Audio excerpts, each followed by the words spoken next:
శిలువనాథుడైన క్రీస్తు యేసు ప్రభు యొక్క శిలువ సమాధానం, వాత్సల్యం, కరుణ, రక్షణ, పాప పరిహారం, మోక్ష ప్రసాదం మనందరికీ తోడై ఉండును గాక. ఆమేన్. అందరికీ మరణాత.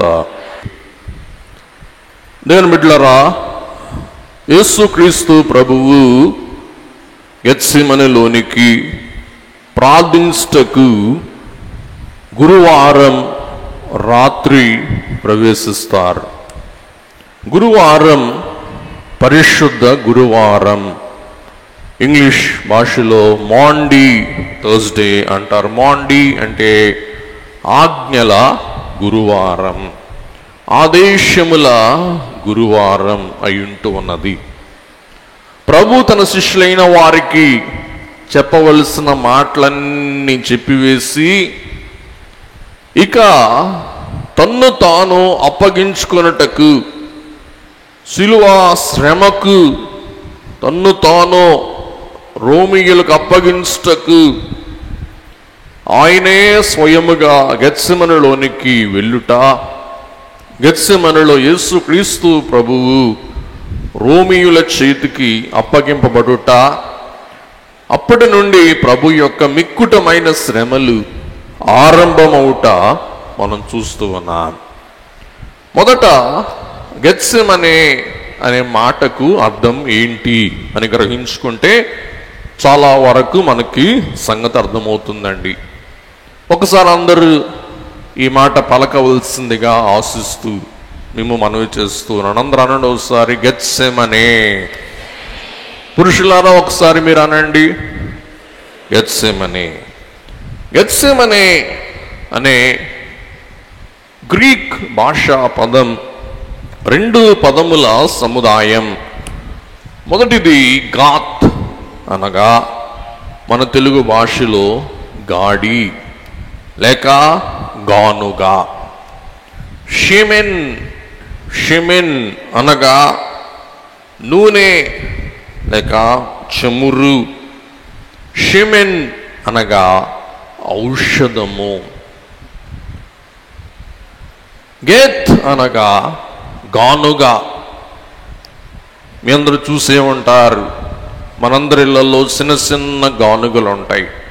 మన పిండి రుబ్బుకునే గ్రైండర్లు, అచ్చం భాషలో గ్రైండర్లు.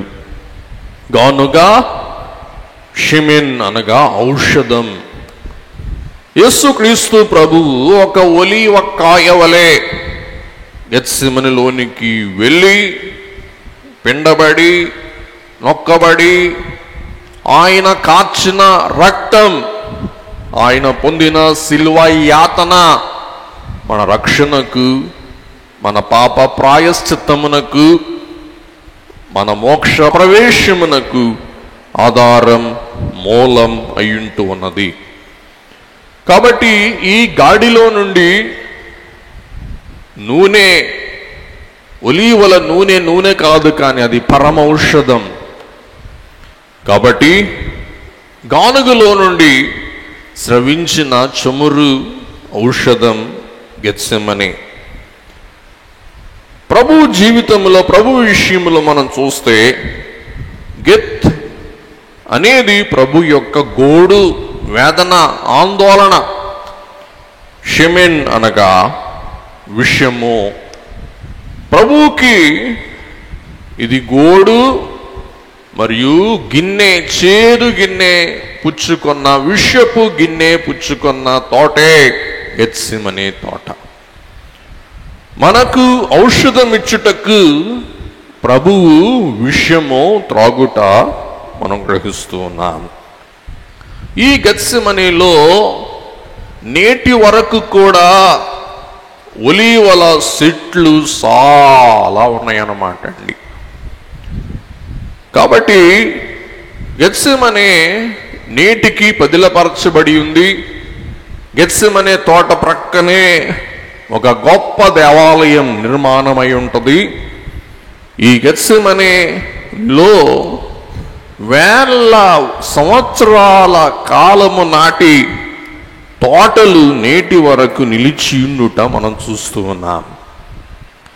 ఈ తోటలో ఉన్న వాతావరణం, ఈ తోటలో ఉన్న ప్రశాంతత, ఈ తోటలో ఉన్న నిమ్మలత్వము కొరకు యేసుక్రీస్తు ప్రభు తన శిష్యులతో తరచుగా వెళ్ళేవారంటండి.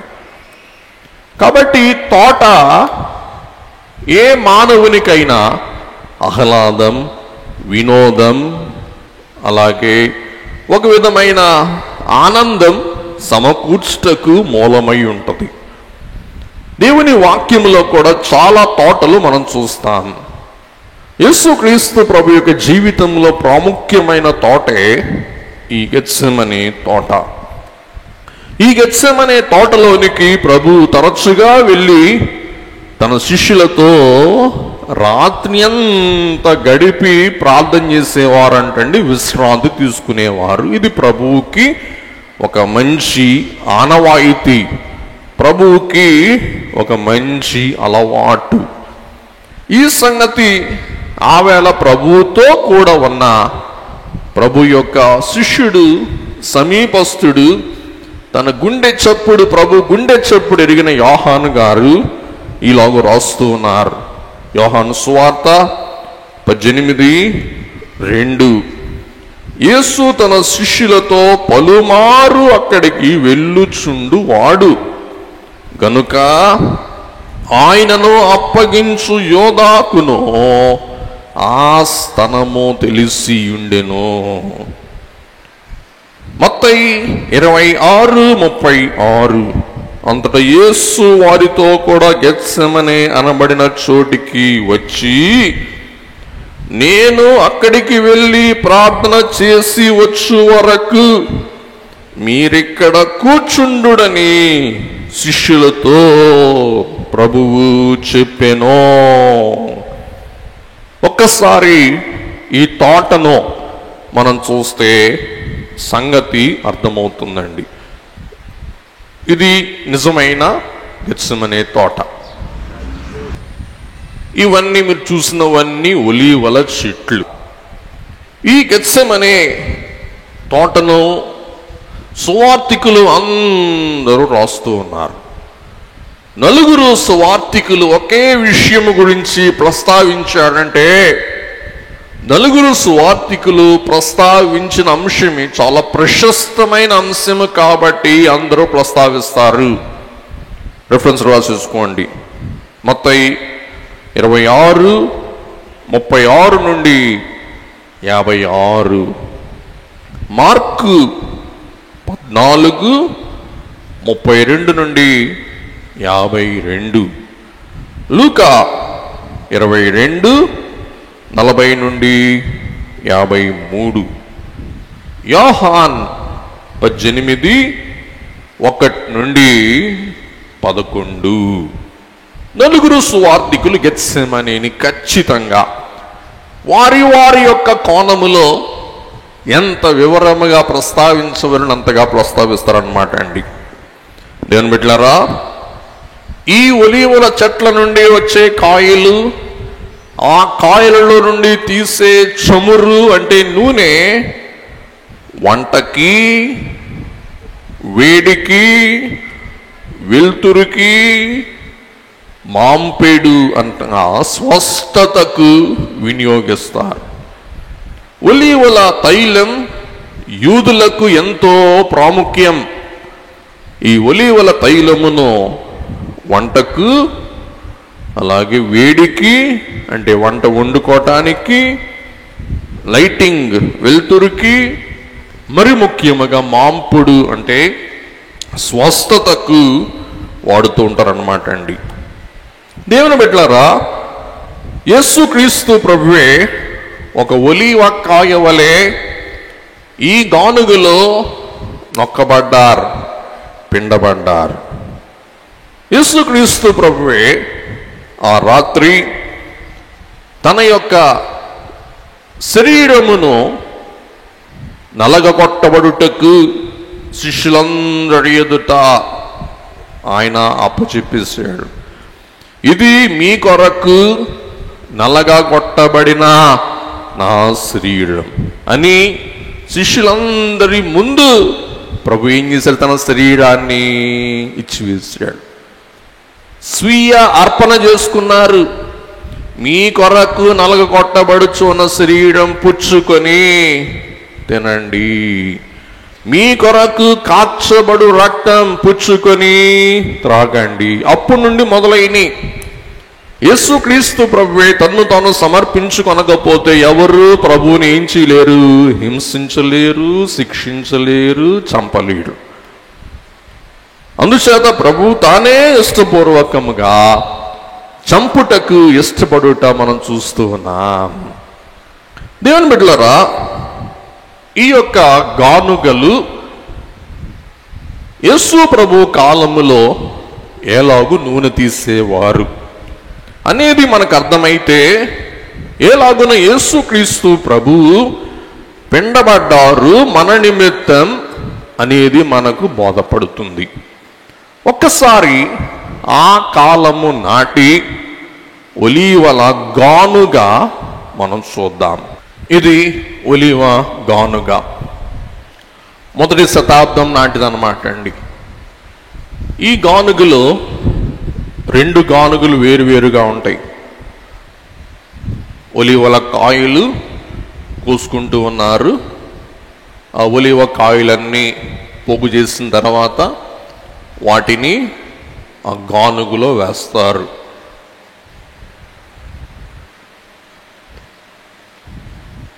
ఇందులో మొదటి గానుగ ఒలీవలన్నిటినీ కూడా పెద్ద రాయితో పిండుతారన్నమాట అండి. అప్పుడు అది పేస్ట్ అవుతుంది. ఆ పేస్ట్ని ఈ బుట్టలో పెడతారు. ముందు పేస్ట్ చేస్తారు. అదిగోండి, గానుగలో నుండి ఆ పేస్ట్ తీసి ఆ బుట్టలో అమర్చి, అలాగున్న ఒక 10-15 బుట్టల్ని మరి ఒక ప్రెస్సింగ్ మిషన్లో పెడతారు. అదిగో ప్రెస్సింగ్ మిషన్ ఇది. ఆ మిషన్లో ఆ బుట్టలన్నీ అమరుస్తారు. అదిగో చూడండి, బుట్టలన్నీ పెట్టారు అక్కడ. అదిగో అదంతా అక్కడ అమరుస్తారు నొక్కటానికి. ఇలాగూ బుట్ట మీద బుట్ట, బుట్ట మీద బుట్ట, బుట్ట మీద బుట్ట పెట్టి ప్రెస్సింగ్కి పంపిస్తారు. అదిగోనండి, బుట్టలన్నీ కింద పెట్టి దాని మీద ఒక చెక్కతో దాన్ని నొక్కుతారన్నమాట. బుట్టలన్నీ నొక్కుతారు. నొక్కినప్పుడు ఆ నూనె చెమురు బయటికి వస్తుంది అన్నమాట అండి. చూడండి, ఈ బుట్టల్ని మళ్ళా ఆ పేస్ట్ని మరి ఒకసారి ఆ తొట్టెల్లో నింపి మళ్ళా పిండుతారన్నమాట అండి. అదిగో పిండినప్పుడు నూనె దాంట్లో నుండి స్రవిస్తుంది. రైట్.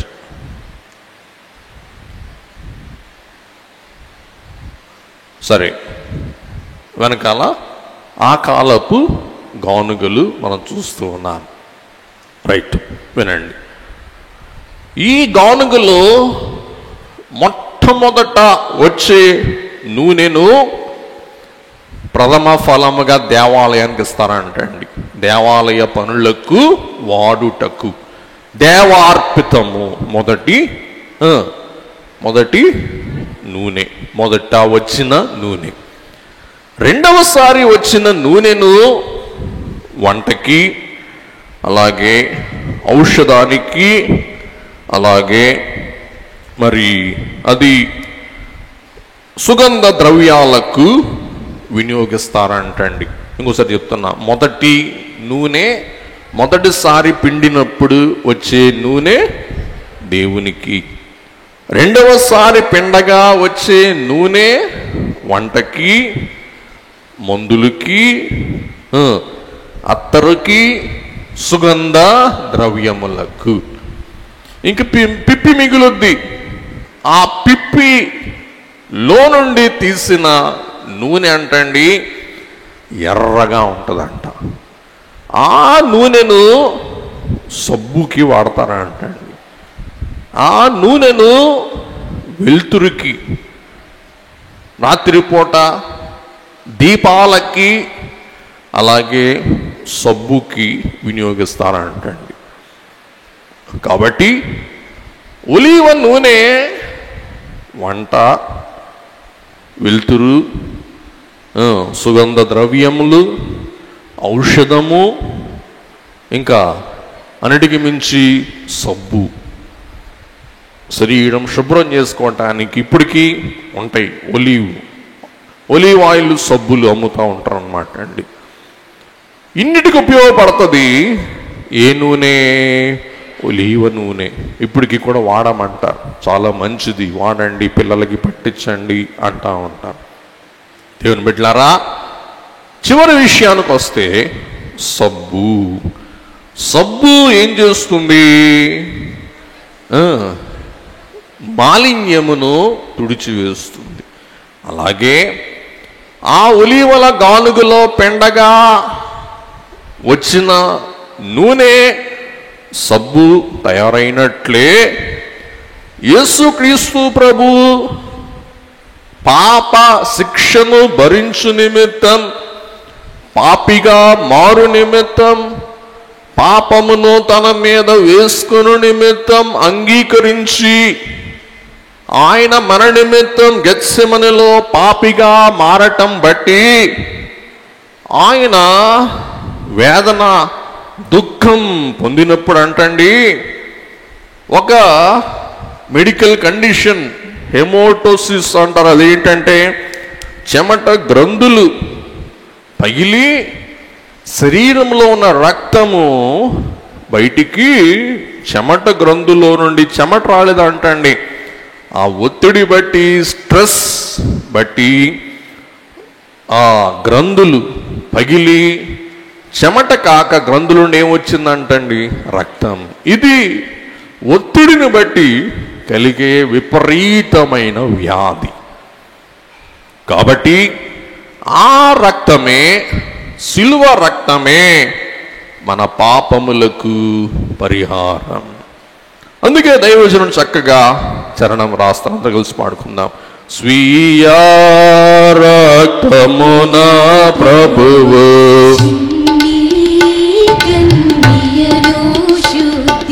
చేయా పావనముంటి దాయి స్థిరముగను శారోను మైదానముతో సమమైన మైదానములో ఏ రాజ్య మందురీదు ఇంచి చూడరా. స్వీయ రక్తం అంటే సొంత రక్తముతో, చిన్ని కన్నియా అంటే సంగమయున్న మనలను ఏం చేశారంట? ప్రభువు శుద్ధి చెయ్యగా ఈ చిన్ని కన్నియ ప్రభు స్వీయ రక్తము ద్వారా, రక్తమును సబ్బు ద్వారా శుద్ధపరచబడిన తర్వాత కన్యక ఏమైందంటండి? పావురమాయే స్థిరముగా. కాబట్టి మన మాలిన్యం తీసివేసేది ఏ రక్తం? యేసు రక్తం. అందుకే యోహాను భక్తుడు రాస్తారు, మీ అందరికీ తెలుస్తున్న వాక్యమే, ఆయన కుమారుడైన యేసు రక్తం ప్రతి పాపము నుండి మనలను పవిత్రులుగా చేయను. తైలముతో మరి ఒక ఘనమైన విషయం అది మర్చిపోయాం. ఈ ఒలీవల తైలముతో ఏం చేస్తారు అంటే అభిషేకము. చెప్పండి, ఏం చేస్తారు చెప్పండి? అభిషేకము. ఎవరిని అభిషేకిస్తారు? నెంబర్ 1 యాజకులని. రెఫరెన్స్ రాసేసుకోండి, లేవియా 21:10. రెండవది రాజులని, 1 సమూయేలు 16:13. మూడవది ప్రవక్తలను, 1 రాజులు 19:16.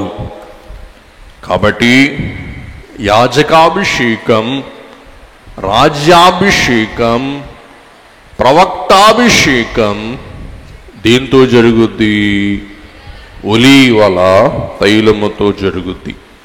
కాబట్టి ప్రభు యొక్క పేరు యేసు క్రీస్తు. యేసు అనగా రక్షకుడు, క్రీస్తు అనగా అభిషేకింపబడిన వారు. యేసు అనగా రక్షకుడు, క్రీస్తు అనగా అభిషిక్తుడు. అంటే మనలందరిని రక్షించు నిమిత్తం జగత్పునాది వేయబడక మునిపే యేసు క్రీస్తు ప్రభు ఏమయ్యాడు చెప్పండి? అభిషేకింపబడ్డ. అందరూ చెప్పండి ఒకసారి, అభిషేకింపబడ్డారు. కాబట్టి ఎవరినైనా ఒక పని నిమిత్తం అభిషేకించుట అనగా నిర్ణయించాలి. వినండి, అభి అంటే గురుతు, షేకము అంటే గొప్పతనం. ఒక గొప్ప వృత్తికి ఒకరిని నియమించాలని గుర్తుకే అభిషేకం అనేది జరిగించుట మనం చూస్తూ ఉన్నాం. నేను బిడ్డలారా, యేసుక్రీస్తు ప్రభువు అభిషక్తుడని యోహాను గారు సెలవిచ్చాడు. మత్తయి సువార్త 3వ అధ్యాయం 16-17 వచనాలు మనం చదవలసిన వాక్యం. అమ్మ రెడీగా ఉండండి. అపోస్తలుల కార్యములు 10:38 చదవండి. అదేదనగా దేవుడు నజరేయుడైన యేసును పరిశుద్ధాత్మతోను శక్తితోను అభిషేకించదనన్నదియే.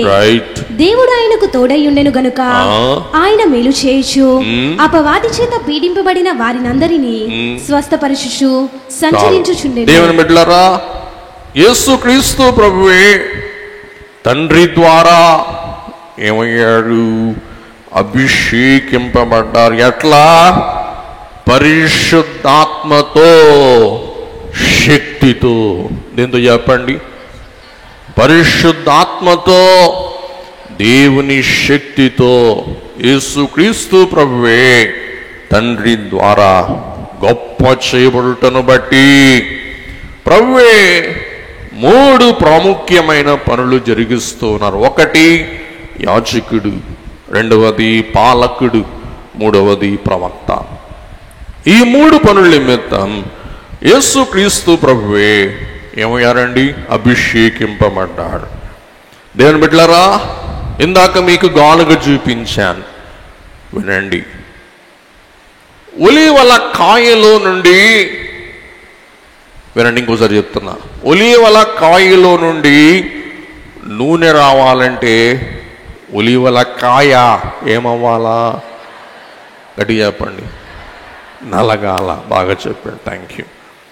ఒలీవల కాయ ఏమవ్వాలా? పిండబడాలా, నలగబడాలా. అలాగే మానవుడు ప్రయోజకుడు కావాలంటే, మానవుడు ఉపయోగకరుడు కావాలంటే మానవుడు కూడా ఏమవ్వాలా చెప్పండి? నలగాల.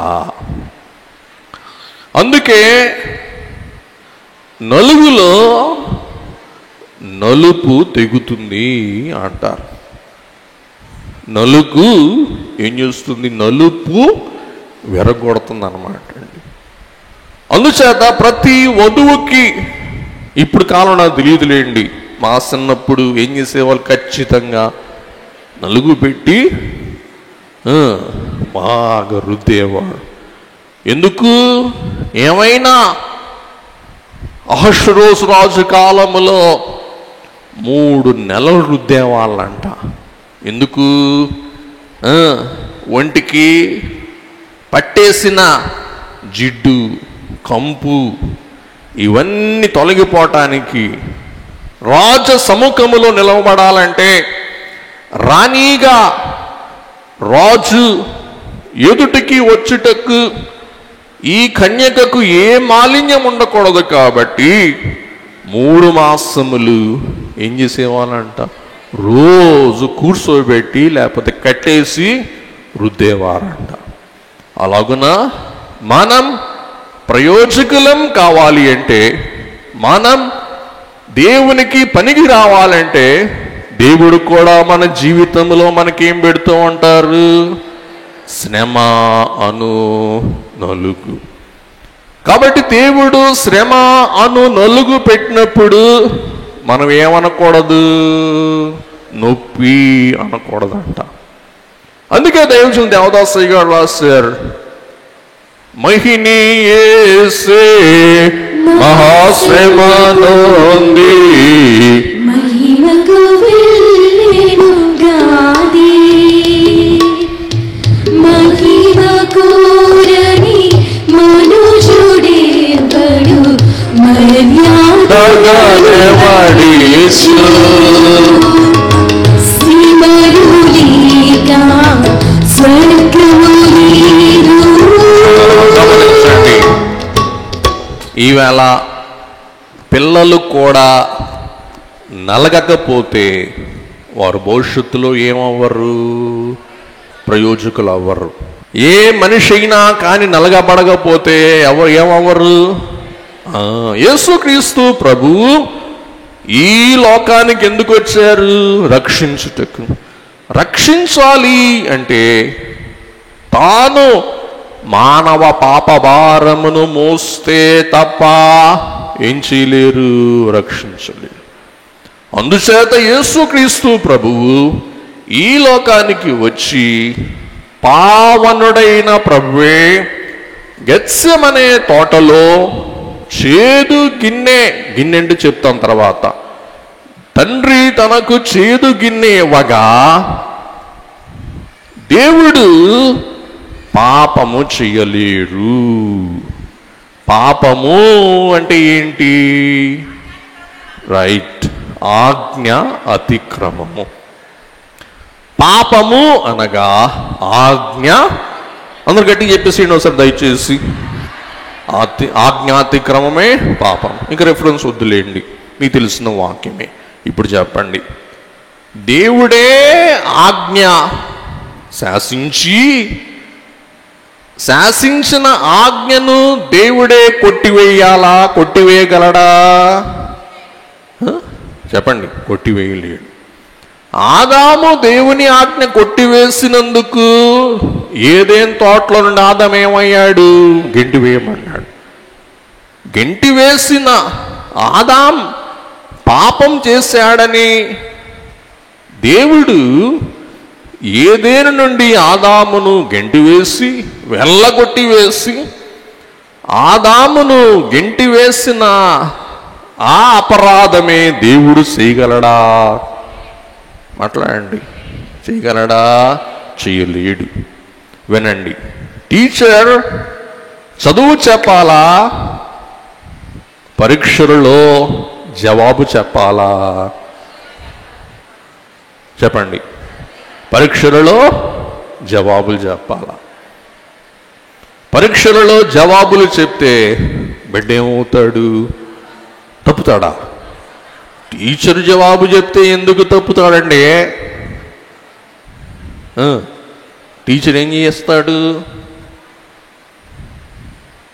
పరీక్షకు సిద్ధపరుస్తాడా? పరీక్షల్లో జవాబులు రాస్తాడా? పరీక్ష సిద్ధపరుస్తాడు. టీచరే జవాబులు చెప్పాడనుకోండి, టీచరే ఏమవుతాడు? నేరస్తుడు అవుతాడు. అందుకే మనం సామెత చెప్తాం, కంచే చేను వేసింది అన్నట్టు. కంచి ఏం చేయాలా? చేనును కాపాడాలా. అలాగే పాపము చేసిన మానవునికి శిక్ష విధించవలసిన దేవుడే పాపము చేయగలడా? పాపము చెయ్యొచ్చా? పాపిగా మారొచ్చా? మారలేడు, మారకూడదు, మారడు అంతే. కానీ మన పాపం పోవాలి అంటే నిష్కలంకుడైన యేసయ్య ఏం చేయక తప్పదు? పాపం భరించి పాపిగా, చెప్పండి, మారటం తప్పదు. ఇంకోసారి చెప్తున్నా, పాపమును భరించి పాపిగా మారటం, చెప్పండి, తప్పదు. దేవుని బిడ్డలారా, ముందుకు వెళ్దాం. దేవుని వాక్యం స్పష్టంగా తెలియజేస్తున్న మాట ఏమనగా, దేవుడు రాసేసుకోండి, చదివించడానికి టైం ఉండదు, పాపము చేయడు, పాపము చేయలేడు. యాకోబు 1:13. దేవుడు పాపాన్ని సహించలేడు. హబక్కుకు 1:13. దేవుడు పాపము చేస్తే ఆయన దేవుడుగా ఉండలేడు. 1 యోహాను 1:5. దేవుడు పాపము చేస్తే ఆయన నీతిమంతుడు కాదు, లేక నీతిమంతులు కాడు. కీర్తన 145:17. దేవుడు పాపము చేస్తే దేవుడు అబద్ధీకుడు. తీతుకు పత్రిక 1వ అధ్యాయం 2వ వచనం. దేవుడు పాపము చెయ్యడు, పాపము సహించడు, పాపము చెయ్యలేడు, పాపము చెయ్యకూడదు, పాపము చేస్తే దుర్నీతిపరుడవుతాడు, పాపము చేస్తే అబద్ధికుడవుతాడు అని వాక్యము సెలవిస్తూ ఉంది. ఇప్పుడు చెప్పండి, మానవ పాపమును తండ్రి పాత్రలో కలిపి నువ్వు మానవ పాపము భరించవలసిందే అని తాగనిస్తే యేసు ప్రభు తాగగలడా? తాగలేడు. కాబట్టి అనాదిలో తండ్రికి ఇచ్చిన వాక్కును బట్టి, మాటను బట్టి ఏం చేయక తప్పదు, తాగక తప్పదు. గమనించండి, మనకి పాప పరిహారం కావాలి అంటే, మనకి మోక్ష భాగ్యం ప్రభు ప్రసాదించాలి అంటే, ప్రభు తప్పకుండా మన నిమిత్తం ఏమవ్వాలా చెప్పండి? పాపిగా మారాల. దేని బిడ్డలారా, అందుకే యెషయా ప్రవక్త, యెషయా గ్రంథం 53వ అధ్యాయం 12వ వచనములో, కావున గొప్పవారితో నేనతనికి పాలు పంచి పెట్టదను. ఎందుకు? గనులతో కలిసి అతడు కొల్ల సొమ్ము విభాగించుకొనును. ఏలయనగా మరణము నొందునట్లు అతడు తన ప్రాణమును దారపోసెను. చాలు, అండర్లైన్ చేసుకోండి. మరణము నొందునట్లు అతడు ప్రాణమును దారపోసెను. చాలు. యేసు ప్రభు ఏం చేశారు? మరణం పొందునంతగా పాపాన్ని దారం పోసాడు. మరణము నొందునంతగా ప్రభు గెత్సెమనెలో ఏం చేశారంట? తన ప్రాణమును దారపోసాడు. అందుచేత నేను నా కుమారుని ఘనపరుస్తాను అని సెలవిస్తున్నారు. ఇంటికి వెళ్ళిన తర్వాత ఒక్కసారి ఈ వాక్యం చదువుకోండి. ఇక్కడ చదవడానికి టైం లేదు. ఏంటి వాక్యం అనగా 6వ సంకీర్తన. ఆవేదనలో కీర్తనకారుడు ఆలపించిన ఈ వేదన ఆలాపన గానం, ఆలాపన గీతం మనం చూస్తే 6వ కీర్తన అయ్యుంటున్నదన్నమాట అండి. దేని బిడ్డలారా, మీ సెల్ ఫోన్లు రెడీ చేసి పెట్టుకోండి. గబగబా 11 విషయాలు ధ్యానం చేద్దాం. రెడీ పెట్టుకోండి. మొదటి పంక్తిలో ఏదెనులో ఉన్న ఆదాం, రెండవ పంక్తిలో గెత్సెమనీలో ఉన్న యేసయ్య. వీరిద్దరిని మనం పక్క పక్కన పెట్టుకొని చూద్దాం. ఎవరు చెప్పండి? ఏదెనులో ఉన్న మన ఆది పితామహుడైన ఆదాం. చెప్పండి అందరూ ఒకసారి. ఏదెను తోటలోని ఆదాం, పక్కనే గెత్సెమనీలో కడపటి ఆదాం, గెత్సెమనీ యేసు ప్రభు. ఆదాం ఏం చేసి పాపం ఇచ్చాడు, యేసు ప్రభు ఏం చేసి పాపాన్ని విరగ్గొట్టాడు, మనం ధ్యానం చేసుకుందాం. పెట్టండి బాబు. ఏదేను దేవుడు నాటిన సుందరమైన తోట. గెత్సెమనే యేసు ప్రభువుకి దుఃఖము, వేదన, ఆందోళన కలిగించిన తోట. శృంగార తోట, ఆ వేదన తోట. ఇవి పరిస్థితులు. నెక్స్ట్, ఏదేనులో ఆదాము నిర్దోషుడు, దోషము లేనివాడు. కానీ సాతాను బట్టి శోధన అనుభవించిన పావనుడు పాపిగా మారిపోయాడు. గెత్సెమనెలో ప్రభువు, నిర్దోషి అయిన ప్రభువే పాపభారం తన మీద మోపుకొని ప్రభువు దోషిగా మారాడు. ఇక్కడ గెత్సెమనెలో.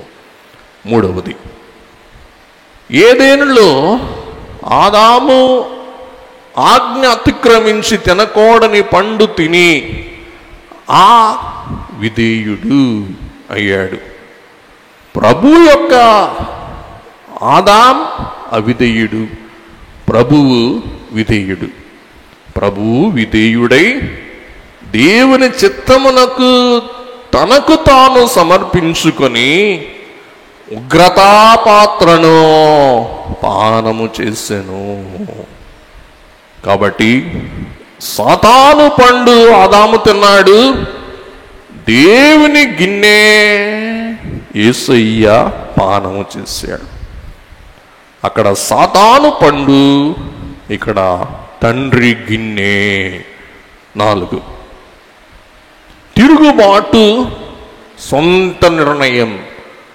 ఆదాం దేవుని మాటకు అవిధేయుడయ్యుండి తన సొంత నిర్ణయం తీసుకొని పాపి అయ్యాడు.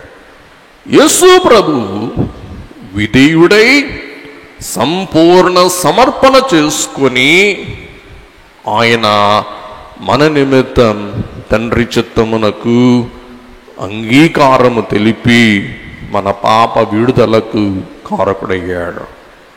నెక్స్ట్, 5వది, ఏదేనులో ఆదాం సర్వమానవాళికి సంక్రమింపచేసిన పాపం, పాప ఫలితమై ఉన్న మరణం. ఆదామును బట్టి పాప ప్రవేశం, అలాగే మరణం సంప్రాప్తం. యేసుక్రీస్తు ప్రభువును బట్టి పాప పరిహారం, మోక్ష భాగ్యం అను భాగ్యములు నమ్ము వారికి, విశ్వసించు వారికి, ప్రభు యందు విశ్వాసం కలిగిన వారికి దేవుడు అనుగ్రహించే బహుమానం. రోమా 5:19. నెక్స్ట్, సాతాను శోధనకు ఆదాం లోబడెను. గెత్సెమనెలో శోధింపబడి శోధనను జయించెను. 7వది, శాపమునకు కారకుడాయను. ఎలాగనగా ఆదామును బట్టి భూమి ఏమైంది? శపించబడింది. గచ్చ పొదలు, మొల్ల తొప్పలు ఇవన్నీ ఎవరి పాపం బట్టి సంక్రమించినాయి? ఆదాం. కానీ యేసు ప్రభు శాపముగా మారి శాప విమోచనం కలిగించిన దేవుడని గలతీ 3:13 బట్టి మనం చూస్తూ ఉన్నాం. నెక్స్ట్, చెమటతో భూసేద్యం ఎందుకనగా భూమి శాపము పొందుటను బట్టి. మానవునికి ఏం తప్పలేదు చెప్పండి? చెమట. ఈ చెమట వచ్చినప్పుడల్లా మన పాప ఫలితం మనం గుర్తుపెట్టుకోవాలి. అలాగే యేసు ప్రభువు గెత్సెమనిలో వేదన పడి, వేదనను బట్టి, దుఃఖమును బట్టి, చెమట గ్రంథుల నుండి చెమట కారలేదు కానీ ఏం కారిందండి? రక్తము. 9వది, ఆదాం సొంత చిత్తం నెరవేర్చుకొనెను. గెత్సెమనిలో ప్రభు తండ్రి చిత్తమునకు తన సొంత చిత్తమును సమర్పించుకొనెను. ఏం చేశారంట? తండ్రి చిత్తానికి తన చిత్తాన్ని అర్పించి వేసుకున్నారు. 10 ఏదెనులో ఆదాం తోట నుండి వెళ్ళగొట్టబడ్డాడు. యేసుక్రీస్తు ప్రభు శిలువ ద్వారా ఆ దొంగకి, దొంగ వంటి మనకు, పరదేశునకు మార్గం సరళము చేసి పరదేశు అంటే తోట, పరదేశు అను పరలోకపు తోటను మనకు ప్రాప్తింపచేశాడు యేసుక్రీస్తు ప్రభువు. 11 మ్రాను ఫలం అనుభవించి మరణం ఆర్జించాడు ఆదాం. అక్కడ మ్రాను ఫలం పాపం, మరణం. ఇక్కడ కూడా మ్రాను కనబడుతుంది మనకి. ఈ మ్రాను సిలువ మ్రాను. ఈ సిలువ మ్రానుకు ప్రభు అంట కొట్టబడి నరునికి జీవము సంప్రాప్తింపచేయుట మనం చూస్తూ ఉన్నాం. కాబట్టి ఏది మానవుడు పోగొట్టుకున్నాడో ఆదామును బట్టి మానవుడు కోల్పోయాడు. ఏది మానవుడు పొందుకోవాలో, అందుకోవాలో అదంతటిని యేసుక్రీస్తు ప్రభువును కడపటి ఆదామును బట్టి మనం ఏం చేసాం చెప్పండి? కొలువు తీరాం. కాబట్టి ఆదాం పోగొట్టుకున్నాడు, క్రీస్తు ప్రభు పోగొట్టుకున్న వాటిని మనకు సంప్రాప్తింప చేసినట్లు మనం గ్రహింపగలుగుచున్నాం. నేను బిడ్డలారా, యేసుక్రీస్తు ప్రభువే ఆ రాత్రి వేళ సుమారు 9 గంటలకు అనుకుందాం, యేసుక్రీస్తు ప్రభువే మనకు పరలోకపు తండ్రికి వారధిగా ఉండు నిమిత్తం, సంధి కుదుర్చు నిమిత్తం వనములోనికి ఏకాంతముగా ప్రయాణిస్తూ ఉన్నప్పుడు ఒక వాగు కనబడుతూ ఉంది. ఏ వాగు అనగా కెద్రోను వాగు. చెప్పండి, ఏ వాగు అండి? కెద్రోను వాగు. ఈ వాగు ఎందుకు మనకి అవసరం అంటే, ఆ నీటి ఓట అయ్యున్న వాగులో పస్కా గొర్రె పిల్ల దేవాలయములు వధింపబడినప్పుడు, వేలాది గొర్రెలు అర్పింపబడినప్పుడు ఆ గొర్రె రక్తమంతా దీంట్లో ప్రవహిస్తుందంటండి, కిద్రోను వాగు. కాబట్టి యేసుక్రీస్తు ప్రభు ఆ వాగు దాటుతూ రేపటి దినం ఆ గొర్రె పిల్ల రక్తం వాగులో ప్రవహించినట్లు తన స్వరక్తం కిద్రోను వాగులో ప్రవహించు వైనమును ప్రభు ఏం చేసుకుంటున్నారంటండి? జ్ఞాపకం చేసుకునుట మనం చూస్తూ ఉన్నాం. కాబట్టి కిద్రోన్ అనగా అంధకారము. ఆ నిశీద రాత్రి వేళ, అంధకార రాత్రి వేళ యేసు ప్రభు కిద్రోను వాగు దాటి ఎక్కడికి వెళ్తూ ఉన్నారండి? వనములోనికి. ఇందాక మనం యెషయా గ్రంథం 53:12 మనం చూసినట్లు, మరణమగునంతగా ఆయన తన ప్రాణమును, రైట్, ఇదే మాట యేసు ప్రభు అంటారు. మత్తయి సువార్త 26:38 చదవండి. అప్పుడు యేసు మరణమగునంతగా నా ప్రాణము బహు దుఃఖములో మునిగి ఉన్నది. నా ప్రాణం బహు దుఃఖములో మునిగి ఉన్నది. చదువమ్మా. మీరు ఇక్కడ నిలిచి, శిష్యులారా మీరు ఇక్కడే నిలిచి నాతో కూడా మెలకువగా ఉండుడని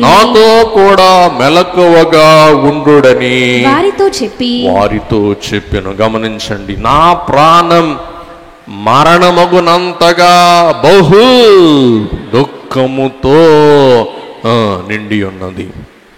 ఎందుకు? వినండి వినండి వినండి వినండి వినండి. తండ్రి కుమారుడు ఒకటి. ఎప్పుడైతే యేసుక్రీస్తు ప్రభువు ఈ గిన్నె పుచ్చుకొని త్రాగుతూ ఉన్నారో,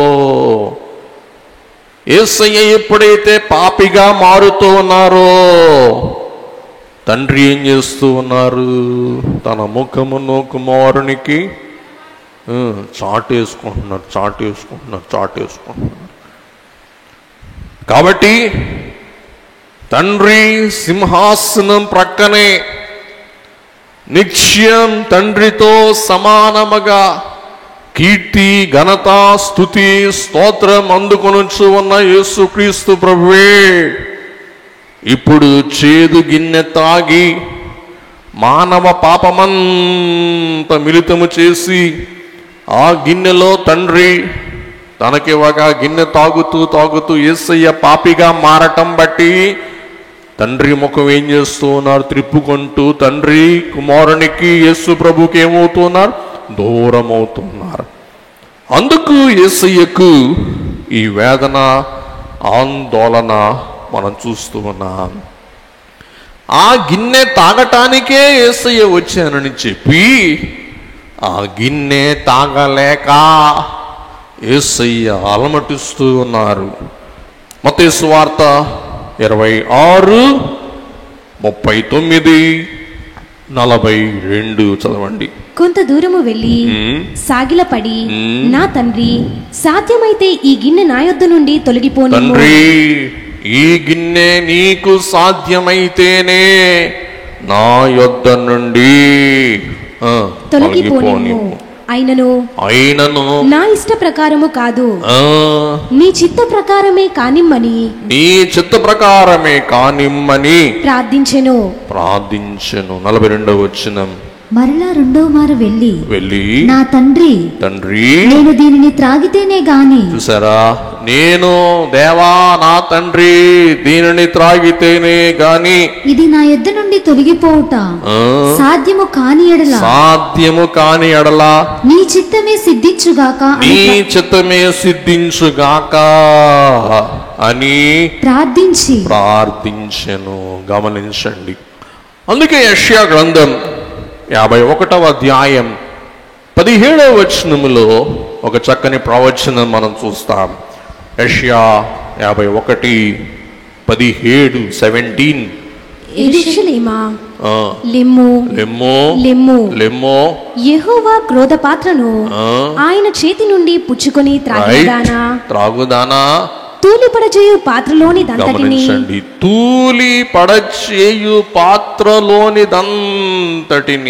త్రాగినదానా నిలువుము.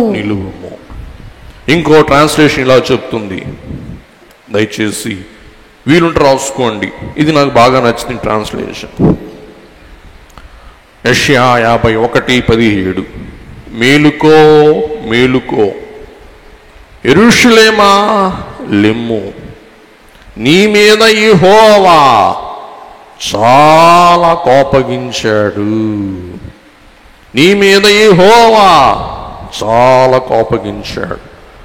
అందువలన నీవు శిక్షింపబడ్డావు.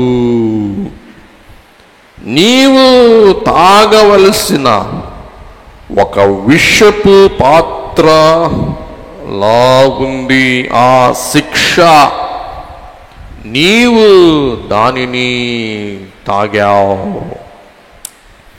ఒక విషపు పాత్రలాగా ఉన్న శిక్షను యేసు ప్రభు ఏం చేశారండి? తాగేశాడు. కాబట్టి రకరకాల గిన్నెలు దేవుని వాక్యములో మనం చూస్తాం. ఆ గిన్నెలు రాసేసుకోండి, మనం ముందుకు వెళ్ళిపోదాం. దేవుని బిడ్డలారా, పాత్రలు ఏ పదార్థమైనా కానీ దేంట్లోకి మనం అమర్చాలా చెప్పండి? పాత్ర. మంచి నీళ్ళైనా, మజ్జిగైనా, కాఫీ అయినా, సాంబార్ అయినా, రసమైనా ఎందులో పోయాలా? పాత్ర. దేనితో పంచాలా చెప్పండి? పాత్రతో పంచాలి. గరిటతో పంచుతారులేండి, పంపకం ఎట్లా జరుగుద్ది? పాత్రతో. గమనించండి, అక్కడ డేక్షలు సాంబారు అన్నం పెట్టి తినండి అంటే ఏం చేస్తారు? ప్రతి వాళ్ళు చెయ్యి పెట్టి ఆ పాత్రను ఏం చేస్తారు? గందరగోళం గజిబిజి చేస్తారు. ఈ సాంబార్ తీసుకోండి. అందుకే ప్రతి వాళ్ళకి ఒక పాత్ర పల్లెమిచ్చి ఆ పల్లెములో మీకు ఏం చేస్తాం? వడ్డం చేస్తాం. అలాగే పాత్ర, అలాగా పంపకం. దేవుని వాక్యములో చాలా పాత్రలు మనకు కనబడుచు ఉన్నాయి. ఘనమైన పాత్రలు లేక బంగారు సువర్ణ పాత్రలు. ఎస్తేర్ 1:7. పాత్రలు సహవాసమునకు సంకేతం. 2వ సమూయేలు 12:3. మనమందరం ఏకీభవించి ప్రేమతో, సంఘీభావముతో, సహవాసముతో పుచ్చుకునే పాత్ర ప్రభు సంస్కార పాత్ర, ప్రభు సంస్కార బల్ల. ఈ బల్ల యొద్ద మనమందరం ఏం చేస్తామండి? పాలు పొందుతాం. అందరూ చెప్పండి, ఏం పొందుతాం చెప్పండి? పాలు పొందుతాం. చదువుకుందాం, చదువమ్మా. 1 కొరింథీ 11:25. ప్రభువు గిన్నె. ఆ ప్రకారమే భోజనమైన పిమ్మట ఆయన పాత్రను ఎత్తుకొని, ఈ పాత్ర నా రక్తము వలననైన క్రొత్త నిబంధన, మీరు దీనిలోనిది త్రాగునప్పుడెల్లా నన్ను జ్ఞాపకము చేసుకొనుటకై దీనిని చేయుడని చెప్పెను.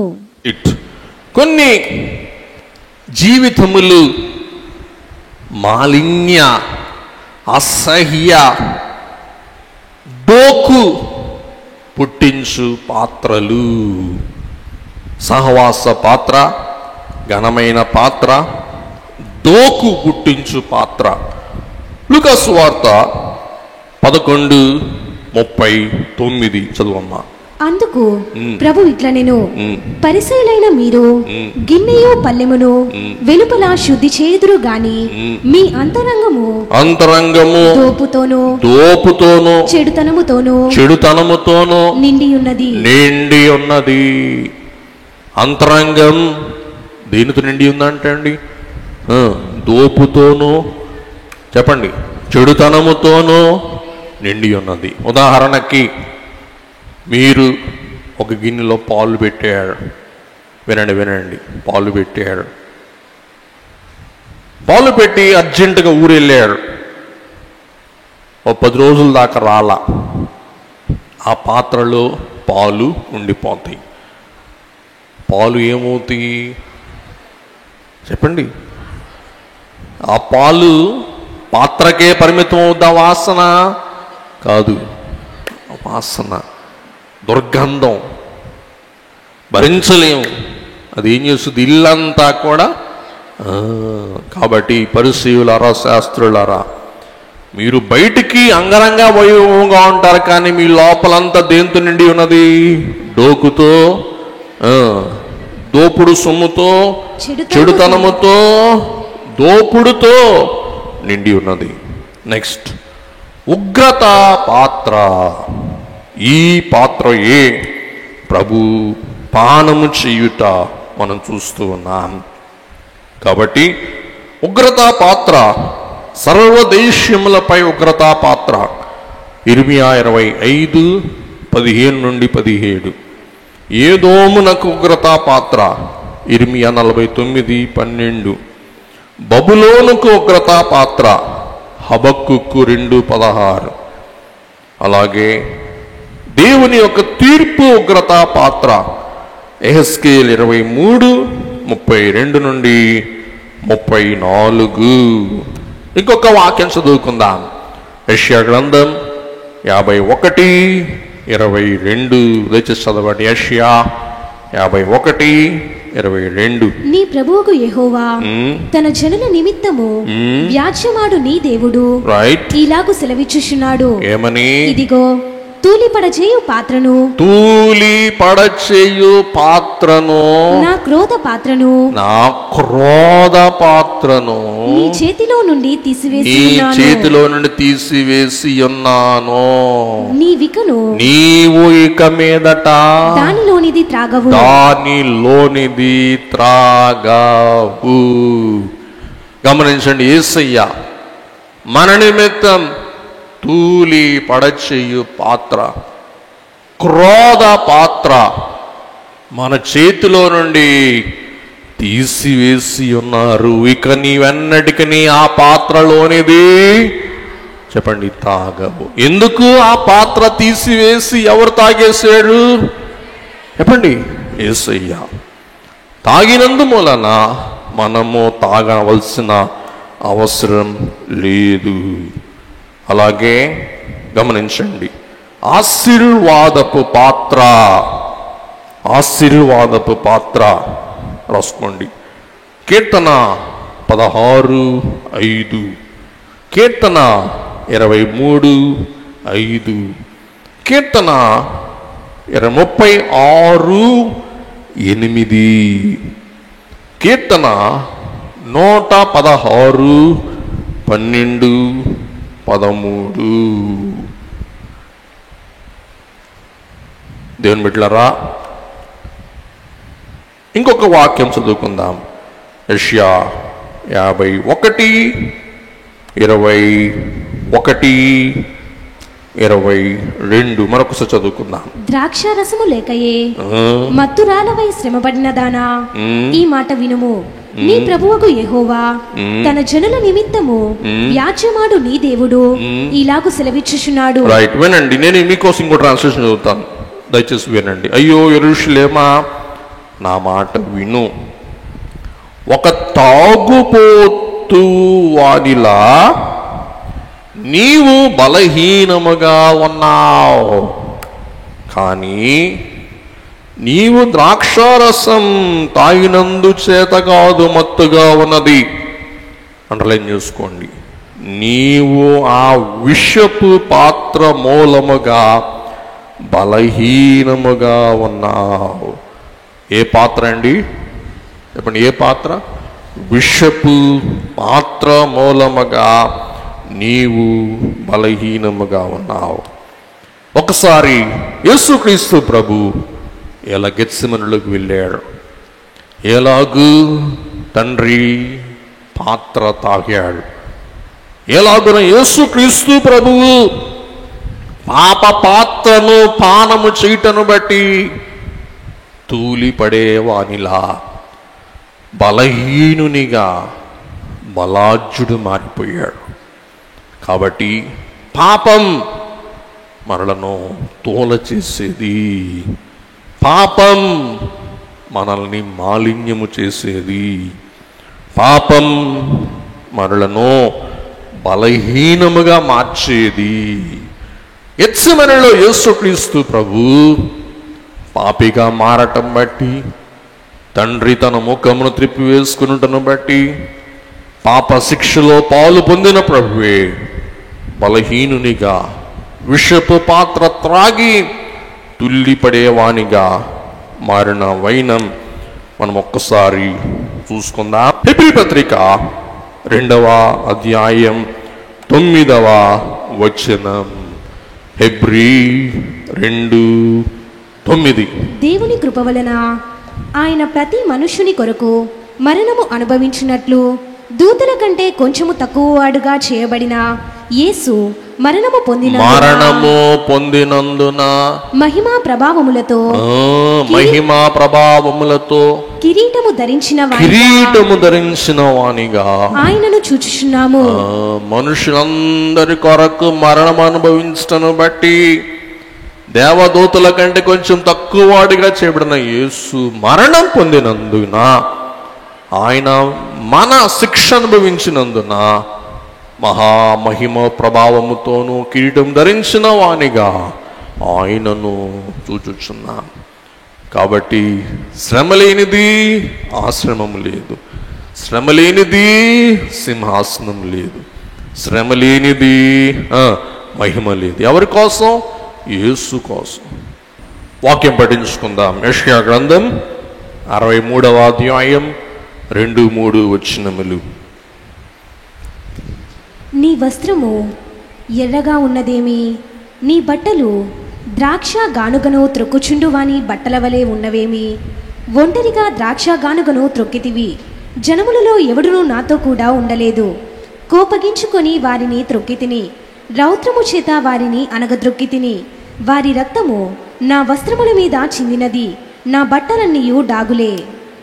దేవుని బిడ్డలారా, ఇక్కడ మనం చూసే విషయం ఏమనగా, యేసుక్రీస్తు ప్రభు యొక్క వస్త్రములన్నీ కూడా చెమట గ్రంథుల్లో నుండి రక్తం ప్రవహించటను బట్టి, ఎర్రగా మారటం బట్టి అడుగుతూ ఉన్నారు, నీ వస్త్రములన్నీ ఎర్రగా ఉండటానికి కారణం ఏంటి?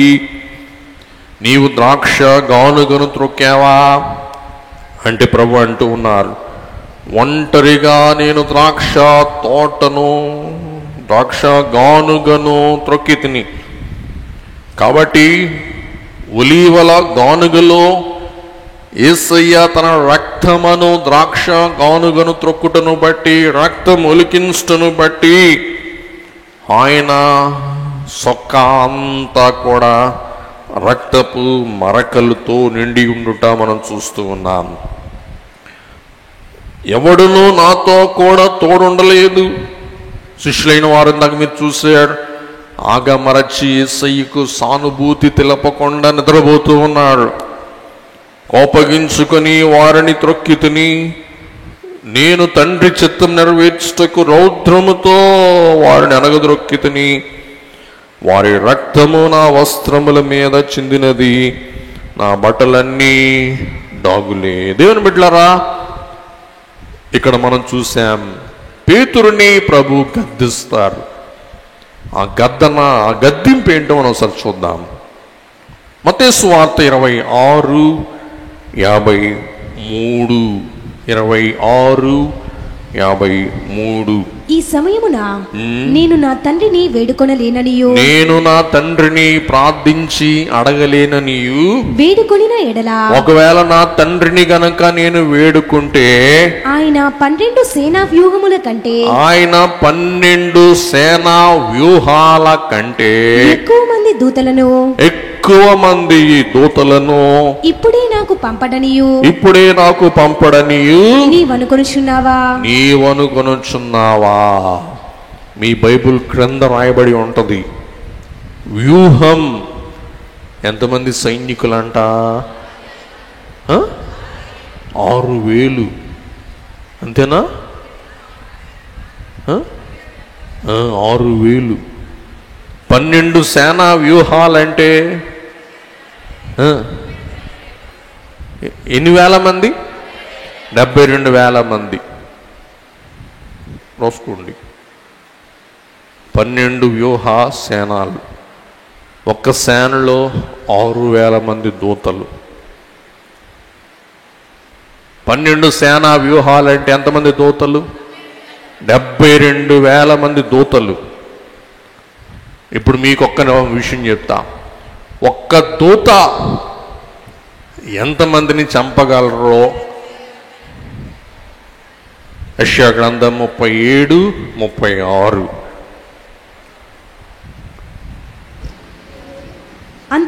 అంతటా యెహోవా దూత బయలుదేరి అష్షూరు వారి దండుపేటలో 185,000 మందిని మొత్తెను.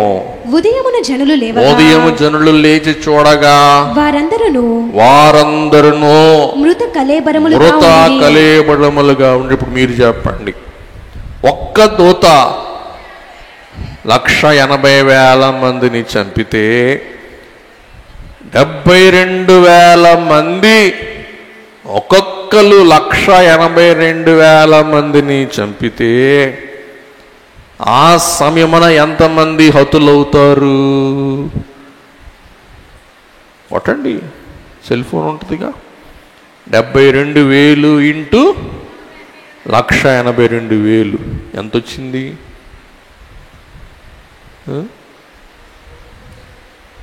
కాబట్టి దేవుడు ప్రభువు అంత పరాక్రమము గలవారైనా కానీ తన పరాక్రమము చూపించుకొనక, తన ప్రతాపం చూపించుకొనక, తన ప్రభావం చూపించుకొనక ఏమయ్యాడు? మన నిమిత్తం తన్ను తాను విధేయునిగా తగ్గించుకున్నట్లు మనం చూస్తూ ఉన్నాం. కాబట్టి దేవుని బిడ్డలారా, ముగించేసుకుందాం. మార్కు సువార్త 14:33-34. పేతురును యాకోబును యోహానును వెంట పెట్టుకుని పోయి మిగుల విభ్రాంతి నొందుటకును చింతాక్రాంతుడగుటకును ఆరంభించెను. అప్పుడు ఆయన, నా ప్రాణము మరణమగునంతగా దుఃఖములో మునిగి ఉన్నది, మీరిక్కడ ఉండి మెలకువగా నుండుడని వారితో చెప్పి. గమనించండి, యేసుక్రీస్తు ప్రభువులో జీవముంది. యోహాన్ 1:4. ఆ జీవమును ప్రభువే మన జీవమునకై ధారపోసి ఆయన చేదు గిన్నె పానము చేసి ఆయనే నిర్జీవమవటం బట్టి మనం ఏం పొందాం? జీవం పొందాం. కాబట్టి ఈ ద్రాక్ష గానుగలు ప్రభు పిండబడి నొక్కబడి మన నిమిత్తం పాపిగా మారి మనలను పావనులుగా మార్చి తన రాజ్య వారసులుగా పరదేశు అను పరలోక పొర వారసులుగా మనల్ని తీర్చువారై ఉంటున్నాడు. కాబట్టి ఆనాడు గెత్సెమనెలో జరిగిన ఈ మహాశ్రమ, మహావేదన మనం గ్రహించి అట్టి వేదన మన నిమిత్తం అనుభవించిన ప్రభువుని స్తుతించి కీర్తించి కొనియాడి ఆ గెత్సెమనెలో ఆయన మన చేదును త్రాగి మనకు తీపి అనుగ్రహించినట్లు ప్రభు మనందరికీ తైలం వంటి తన రక్తము ద్వారా జీవం, ఆరోగ్యం, సంతోషం, మెరుగు, స్వస్థత, నిత్య జీవ భాగ్యం సంప్రాప్తింపచేయును గాక. ఆమేన్.